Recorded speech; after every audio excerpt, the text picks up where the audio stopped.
I'm going to charge this dude with a traffic offense, right? However, McCarty was told that he would not be taken into custody.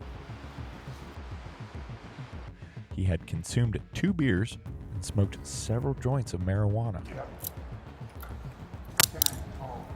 We'll get to that. He formally placed him under arrest. Wants to test 1 or more samples of your breath. At no point in the sequence of events did Trooper Williams or anybody else tell McCarty that he had the right to remain silent. So we're just doing it now. And that is the case of Berkemer v. McCarty from 1984. So this case involves the arrest of Richard McCarty by the Ohio State Highway Patrol. On the evening of March 31st in 1980, Trooper Williams of the Ohio State Highway Patrol observed McCarty's car weaving in and out of the lane on Interstate Highway 270. I don't think the troopers like that. They don't like it. No. So he followed him for 2 miles, and then he stopped him and asked him to get out of the vehicle. Just like that. Yeah. Get out. Get out. I don't like your driving. Get out. Yep. Standard trooper. So when McCarty complied, Trooper Williams noticed that he was having difficulty standing. And then at that point... What hour of the day was this? Did you say? I did not say. Not Nope. covered in the case brief? No, sir. Unbelievable. Unbelievable. The context matters, Well, Supreme Court. I presume it's at nighttime, but I could be You wrong. don't know. I don't know. So at that point, quote, Williams concluded that McCarty would be charged with a traffic offense, and therefore his freedom to leave the scene was terminated, kind of, because he said, Is that how he said it? Yeah, I'm going to charge this dude with a traffic offense, right?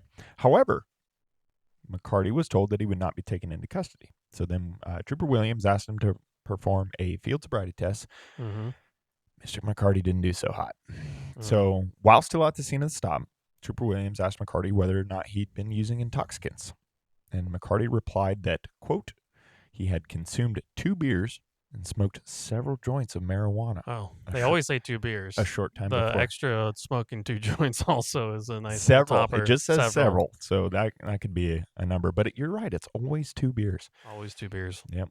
Always. McCarty's speech was slurred, and Trooper Williams was having difficulty understanding it. So after that point, he formally placed him under arrest and transported him to the Franklin County Jail. At the jail, McCarty was given an intoxilizer test to determine the concentration of alcohol in his breath. And the test did not detect any alcohol whatsoever in McCarty's So system. the beers were done. Yep. Williams then resumed questioning McCarty in order to obtain information for inclusion in the State Highway Patrol Alcohol Influence Report. McCarty... The alcohol influence report that he's not under the influence of alcohol. Right. Well, Interesting. yes. But remember, he'd smoked a lot of joints, too. I know, So- but that would be the marijuana influence report, I don't not the think- alcohol I don't influence think report. they have different names. I don't know. Well, that was also the context that mattered. So in the midst of this additional questioning, he answered affirmatively to a question of whether or not he'd been drinking. And when he was asked if he was under the influence of alcohol, Mr. McCarty said, quote, I guess. Barely. Did he see that he blew zeros? Yeah, I don't know. Trooper Williams then asked him to indicate on the form whether the marijuana he had smoked had been treated with any chemicals. And in this section of the report headed Remarks, Mr. McCarty wrote, No angel dust or PCP in the pot. Rick McCarty. Which is awesome. He didn't ask him if it was certified organic. No, he just said no angel dust or PCP in there. All right. At no point in the sequence of events did Trooper Williams or anybody else tell McCarty that he had the right to remain silent, to consult with an attorney, or to have an attorney appointed for him if he could not afford one. Never happened. So That's a McCarty problem. was charged with operating a motor vehicle while under the influence of alcohol and or drugs. And under Ohio law, that offense is a first-degree misdemeanor. It's punishable by fine or imprisonment up to 6 months. And there can be an incarceration for a minimum of 3 days that is mandatory. So, believe it or not, Mr. McCarty moved to exclude the various incriminating statements he made to Trooper Williams on the grounds that introducing them into evidence would violate the Fifth Amendment, insofar as he had not been informed of his constitutional rights prior to that interrogation. Yep. And he certainly was in custody when that occurred. The trial court said, nah. And so Mr. McCarty pled no contest, and he was found guilty. Interesting. He was sentenced to 90 days in The jail. trial court not know Miranda either? Well, this one's an interesting one. Okay. Stay tuned. Mr. McCarty was sentenced to 90 days in jail, 80 of which were suspended, and he was fined $300 American, 100 of which was suspended. Why? Why? I don't know. The suspension of time It's hilarious. makes no sense to me. So Just give him 10 days then. yeah, I know. Now, in applying the principle of Miranda to the facts of the case, the Court of Appeals, spoiler alert, he kept appealing. Yep. Despite his no contest. Right. The Court of Appeals distinguished between the statements made by McCarty before and after his formal arrest. Yeah. Makes sense. But they still upheld his conviction. So it went all the way up to the United States Supreme Court, and there were a couple arguments made along the way. One of those arguments was Miranda doesn't apply to misdemeanors. Interesting. Yeah. And the other question was, well, what about traffic stops? So the Court of Appeals divided it, right? The Court of Appeals said traffic stop questions are fine. The jailhouse questions, when he's super in custody, as you pointed out, not cool. So those are the two main questions in Berkemer v. McCarty. So the United States Supreme Court ruled that the severity of the crime does not change the requirement for constitutional protections during custodial interrogation. So I'm pretty sure I didn't hear that part. No. They laid out a lot in There section was 5 a lot sections. there was a lot of things. So the United States Supreme Court said a person subjected to custodial interrogation is entitled to the benefit of the procedural safeguards enunciated in Miranda, regardless of the nature or severity of the offense of which he is suspected or for which he was arrested. The court noted that creating an exception for misdemeanors, quote, would substantially undermine the rule's simplicity and clarity. The purposes of Miranda, which is protecting against coercion and relieving the inherently compelling pressures generated by the custodial setting, are implicated as much by in-custody questioning of persons suspected of misdemeanors as they are by questioning of suspects suspected of felonies. So they straight up said, doesn't matter. Doesn't matter the degree of offense. Constitution still applies. Correct. Yep. You still got to give these warnings during custodial interrogation. Now, the court then clarified that a standard traffic stop is generally not custodial for Miranda purposes.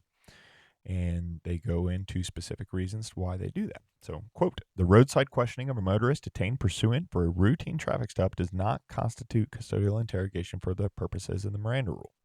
Ordinary traffic stops mitigate the danger that a person questioned will be induced, quote, to speak where he would not otherwise do so freely. They went on to say the detention of a motorist pursuant to a traffic stop lasts only a few minutes.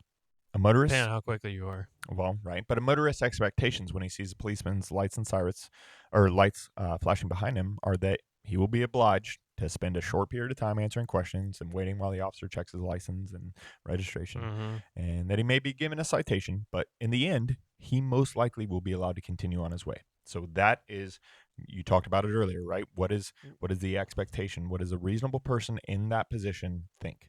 And the court said that's what a reasonable person thinks during. Most people do not get arrested out of traffic stops. Correct. So they're saying a reasonable person would say, hey, okay, I can't leave this second, but I'm going to leave at the end of this.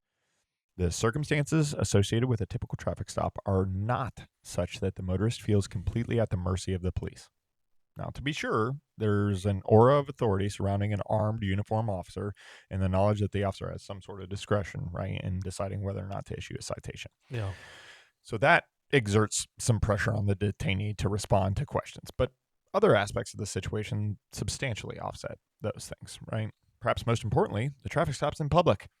Remember how hard Miranda hammered home that custodial interrogations are done in private? Right? That's a whole incommunicado. Oh man, there it is. Good You're word. welcome. So they're like traffic stops are out in the middle of public, right? So that's a big one, at least to some degree, right? So passerby on foot or in other cars witness the interaction of the officer and the motorist, and this exposure to public view both reduces the ability of an unscrupulous policemen to there use it is. illegitimate means to elicit self-incriminating statements and diminishes the motorist's fear that if he didn't cooperate, he will be subjected to abuse, right? The third degree. Yeah, well, thankfully that was Also, long behind us. Also a cut from last episode. Yes. If you didn't hear it or you missed that part, go back and watch it. Yeah, man, that's a good point. You should probably start by watching the episode on Miranda, or else this one might not make a ton of sense. That's the groundwork that's required. And you'll notice I'm quoting things because I watch these episodes so many times. You do. And it nails it home, so you should too. Yep, good idea. All right. They went on to say that the fact that the detained motorist is typically confronted by only one or at most two policemen further mutes his sense of vulnerability. In short, the atmosphere surrounding an ordinary traffic stop is substantially less than police dominated than the surrounding of the kinds of interrogations that Miranda was talking about, right? Are you going to get to an episode where 3 or 4 cops show up to a traffic stop? I don't think so. I'm Okay. not aware of any case law. Maybe we will. I don't know. However, just in terms of, because they mentioned one, at most 2. We know that's Yeah. not necessarily the case. right. However, if a motorist is subjected to treatment that renders him, quote, in custody for practical purposes, then he is entitled to the protections prescribed by Miranda. So the court emphasized that an officer's private intentions do not need to trigger the warnings. Only the suspect's experience matters. So although, What would a reasonable person believe? right, regardless Is of that what what they're hitting on this one? regardless of what that officer's thinking, right? Yeah. So although Trooper Williams apparently decided as soon as he stepped out of his car, he's like, yep, this guy's getting charged with a traffic offense. Williams never communicated this to him. He never said, You're definitely getting a ticket. yes, or you're definitely getting arrested for OBI, right? He never communicated this plan. So, quote, a policeman's unarticulated plan has no bearing on the question whether a suspect was in custody at a particular time. No bearing. So even though that cop is planning on doing X, Y, or Z, Yeah. it is not judged from that. It's Well, that plan what would be you hit. evolving, so I don't know how you would Exactly. hit the bullseye there. That's the exact point, right?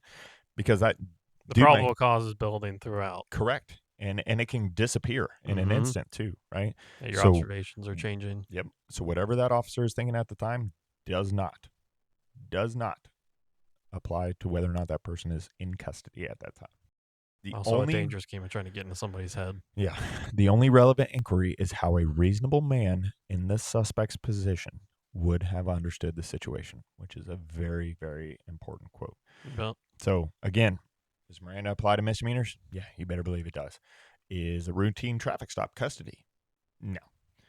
But if that traffic stop keeps evolving and it becomes custodial at any point, okay, now those protections that are afforded in Miranda v. Arizona apply.